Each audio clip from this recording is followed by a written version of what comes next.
बिस्मिल्लाहिर्रहमानिर्रहीम। सामिन इकराम, एक मसला समाअत फरमा लीजिए। और वो मसला ये है कि सजदे में जाते वक़्त कपड़ों को समेटना और इसके अलावा शलवार के पांचे ऊपर करना, ये कैसा है? देखें, अगर कोई शख्स सजदे में जाते वक़्त कपड़ों को समेटता है या इसके अलावा वो शलवार के पांचे ऊपर करता है तो ऐसा करना ये मकरूह तारीमी है।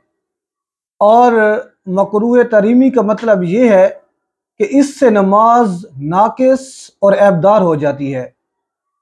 तो नमाज पढ़ते वक़्त जब आप सजदे में जाते हैं तो ना तो कपड़ों को समेटें और ना शलवार के पांचे ऊपर कर रहे हैं, क्योंकि ऐसा करना मकरूह तारीमी है। तो दुआ है कि अल्लाह तबारक व तआला हमें इस पे अमल करने की तौफीक अता फरमाए। आमीन।